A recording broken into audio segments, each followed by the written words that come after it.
Today, Tenochtitlan, the capital of the Aztec Empire, is gone, buried under modern-day Mexico City.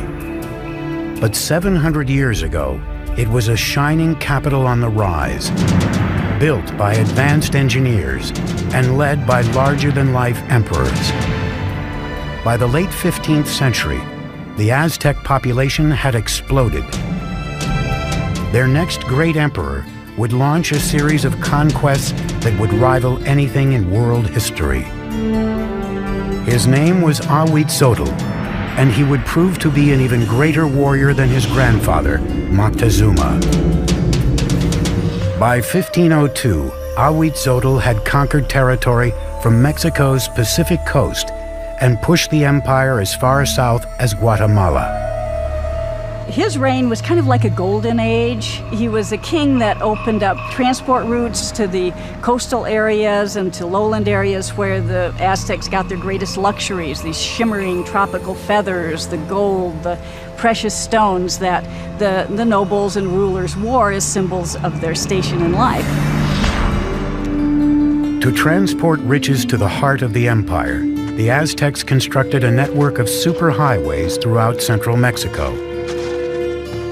Relay runners were stationed every few miles to create a sort of ancient Federal Express. Messages or goods could be sent 200 miles from the Gulf Coast to Tenochtitlan in just 24 hours, faster than the postal service today.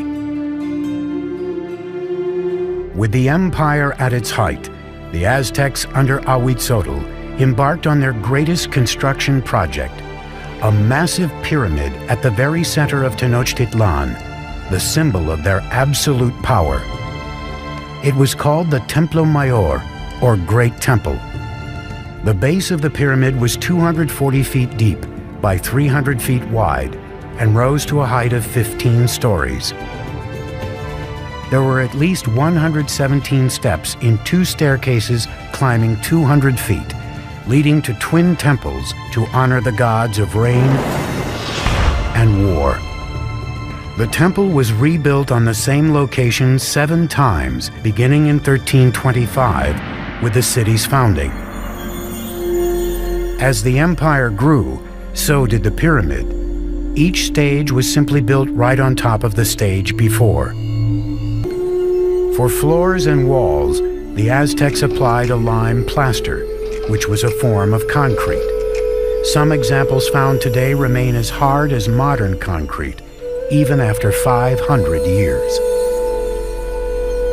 Aztec workers labored for decades to complete their monument to the gods. The temple remained buried until 1978, when power company workers digging a trench accidentally uncovered a huge carved stone and discovered the temple ruins next to it. The disc, 11 feet in diameter, weighs 8 tons and depicts the dismembered body of the goddess Coyolxauhqui. Coyolxauhqui was the moon goddess, but her brother murdered her because she became pregnant in a very shameful way. Now, the Aztecs weren't prudes by any means. Matter of fact, nobles had many wives and concubines, but amongst the commoners, particularly women, adultery was a no-no and severely punished, often by death. So according to legend, the moon goddess's brother cut her head off, and after he decapitated her, he shoved her body down a hill. The Aztecs reenacted this killing literally and frequently in festivals throughout their calendar year. They would decapitate their victims at the top of a pyramid like this and then push the carcasses down the steps to the great stone at the bottom. For the Romans, their most precious treasure was gold. For the Egyptians, it was the afterlife. For the Aztecs, it was human blood. The Aztecs called it precious water, and they believed that if the gods didn't receive it in massive quantities, the world would end in apocalypse. It was common practice to adorn the walls of the insides of the temples with fresh human blood. And the smell must have been appalling. To dedicate his expansion of the Great Temple, Emperor Ahuitzotl held a mass sacrifice. The heads of victims were displayed prominently on skull racks around the temple. As Ahuitzotl's reign continued, the bloodletting skyrocketed. Life in Tenochtitlan soon became an orgy of death. Friends and enemies alike would be brought in to witness the sacrifices. It's always ritual. Sacrifice is always a ritual event, but it was also a political statement. And it was a form of intimidation.